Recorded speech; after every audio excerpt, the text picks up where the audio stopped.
Well, hi everyone, and it's Patricia Worby, Alchemy Therapies, my emotional audit, and various other things here with you today. And we're still recovering myself from really nasty bug. Getting there though, but I may look slightly different because I think I've lost a bit of weight actually from what I've been suffering from. So not been able to eat very much for the last 2 weeks. But appetite's returning and I'm on my detox tea. So other teas are available, but it's a good thing to have a clear out every now and again, I guess, although it was really tough to go through. But that isn't what I wanted to talk about today. Today, I wanted to celebrate the fact that I've actually published my 7th book, The Language of, well, The Mystery of Number, I've called it. It's about the language that underlies nature. I'm going to share my screen actually and show you. There it is. So it's available as a Kindle and also as a regular paperback at the moment. I may produce a hardback if it sells well, which I have done with all my other books. So they're now available in 3 or 4 formats. But I'm very proud of this one. And then this diagram actually on the front is what's called a fractal. It's actually a detail from something called the Mandelbrot fractal or set.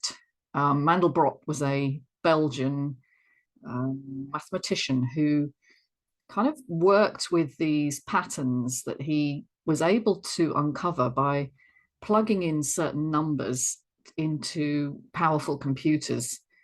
And they're relatively recently discovered, I would say, in the last 30 or 40 years. Because it requires huge computing power to produce these patterns. And what they are iterations, in other words, repeated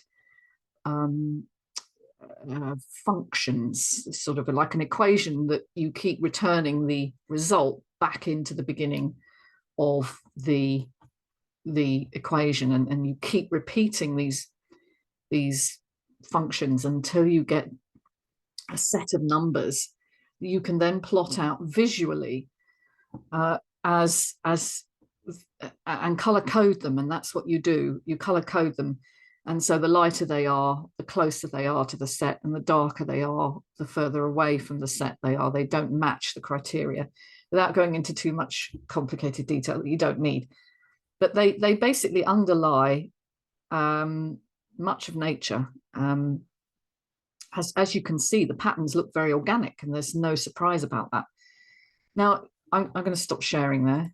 You may be surprised that I've written a book which is ostensibly about mathematics, but it's not a maths book and it's not a geek book, because I wanted to make it accessible for all.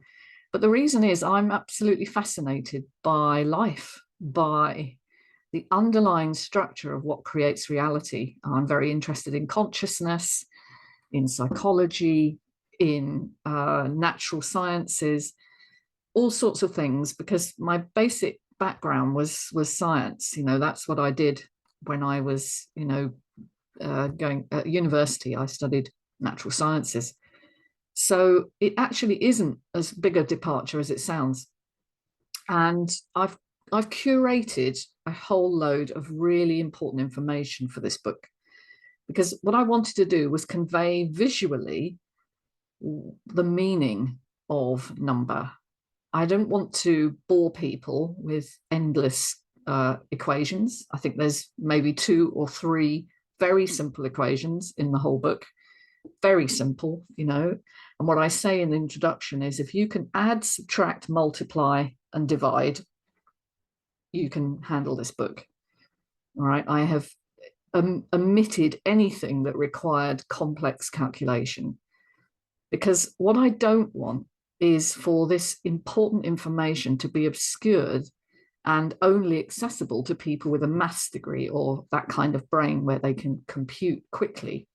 Many of us went through school not really getting maths, or finding it boring, frankly, which is a shame, because actually it has a great deal to teach us about what underlies the patterns that underlie the natural world.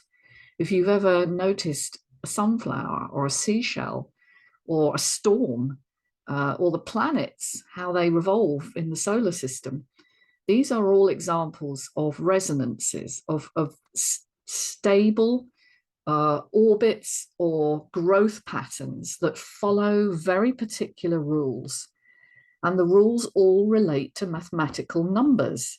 And so numbers like the golden mean or Euler's number, which is another famous growth pattern, which have this unique characteristic that makes growth possible. So I just want to screen share again and show you some examples. And here we go. So here's something called the Barnsley Fern. Now, the Barnsley Fern is actually a mathematical construction. It's not a real fern, but it does look remarkably like a real fern.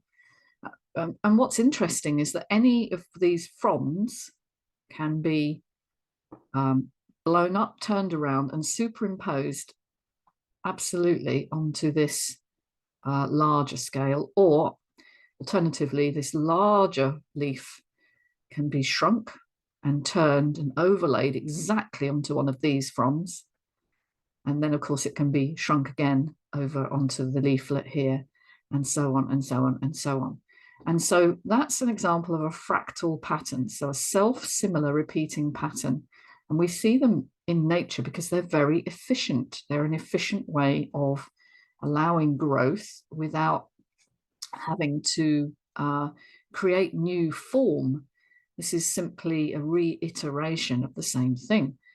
And I find that absolutely fascinating that nature does this. And you'll see there are lots of other examples here, you know, from roses, broccoli, snail shells, unfurling fronds, patterns in flower and succulent growth, universal kind of rotation. This is a beautiful pine cone, and this is a storm. So, you know, nature has these patterns, and they're based on something called Fibonacci. And I'm going to just show you what Fibonacci is. So Fibonacci is a set of numbers. We normally start at 1, and we then add another 1, and then we keep adding the previous 2 numbers to create the next term in the sequence. But here we're starting at 144 just because I'm bringing in the idea that there are certain numbers that stand out in the way our universe organizes itself. And these have links to sound as well. The 144, if we were to play a tone of 144 cycles per second, or hertz as it's called, would have a low-ish tone. We'd be able to hear it. We can hear from about 20 to 20,000 hertz in human hearing. And then if we double that, and so you can see we're drawing it not just as a line here, but as a square with dimensions that are double, and then we double that again to 432. 432 is a very interesting frequency.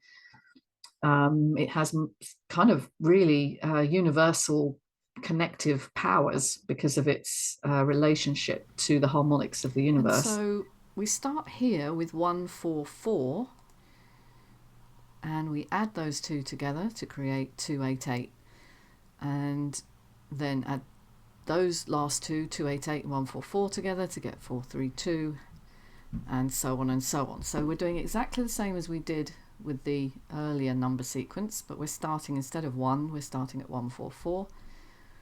And basically what you're doing is multiplying by the golden ratio, which is about 1.61 each time. So on, you could continue on with this, but for brevity, I'm just showing 4 numbers.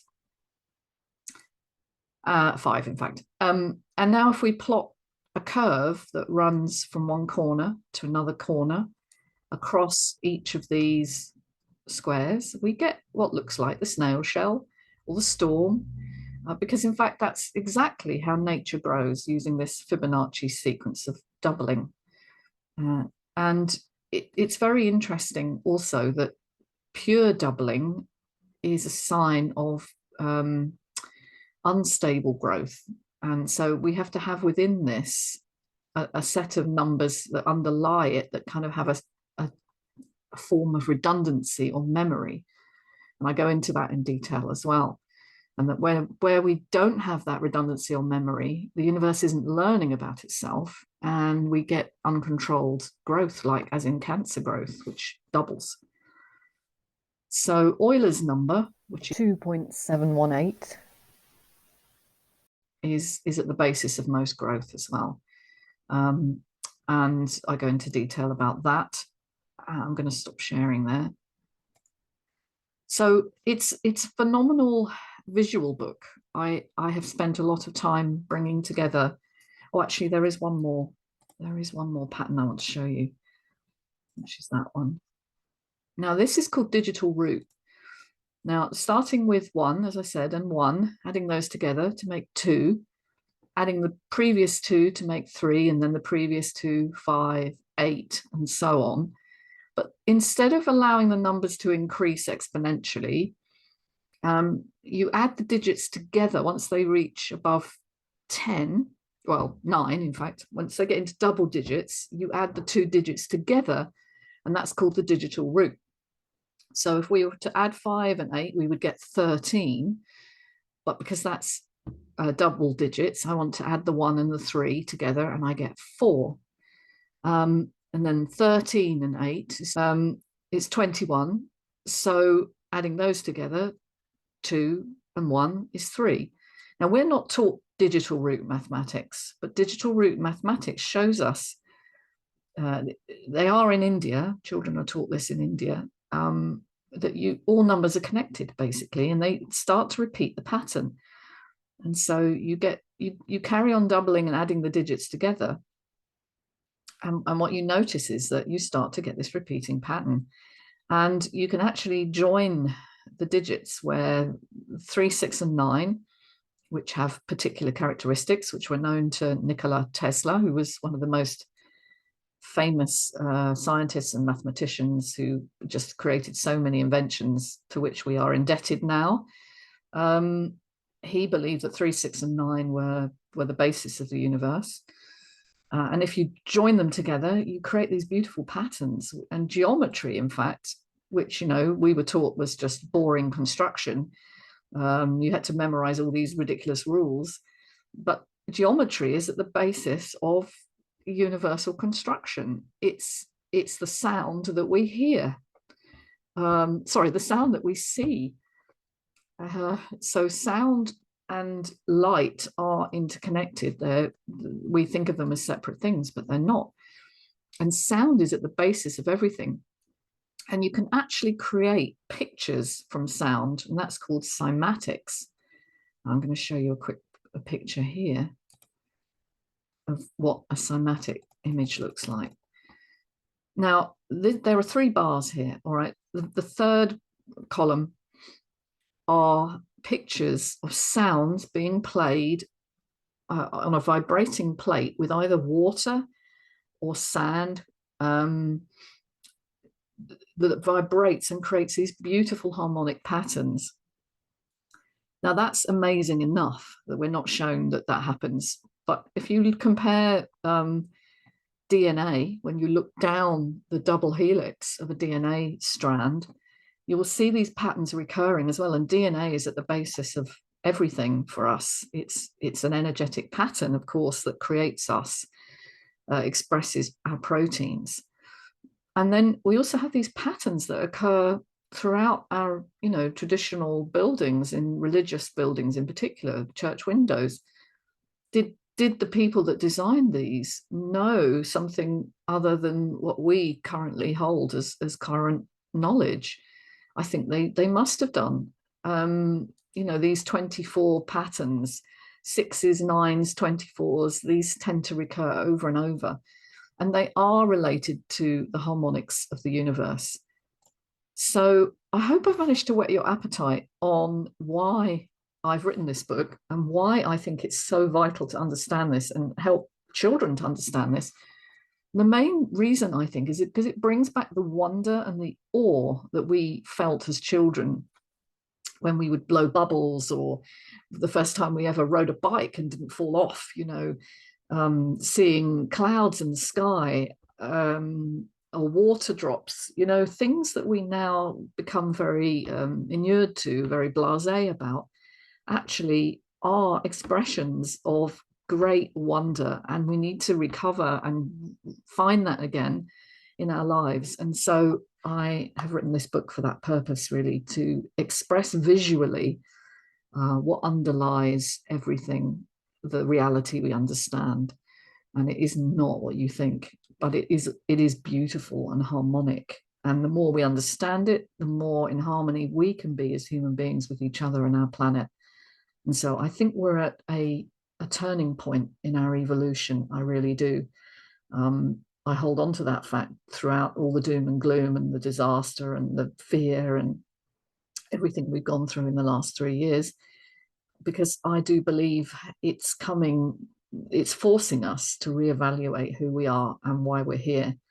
And this information has been there, hidden in plain sight for years. And it's my mission to help people understand and reveal it. So I'm very happy to say the books are now out on Amazon, and I'll put the links in the description. And if any of you are interested in this understanding, please get in touch. I would love to chat. I do enjoy conversing with people, and I'll be updating you as and when I maybe produce a hardback as well. All right, take care, everyone. Do follow me, subscribe, and come in if you're interested. I have a number of courses as well that I run as evergreen courses, but with regular input from me as well, which are available on my website, alchemytherapies.co.uk. Take care. Lots of love to you all. Bye-bye.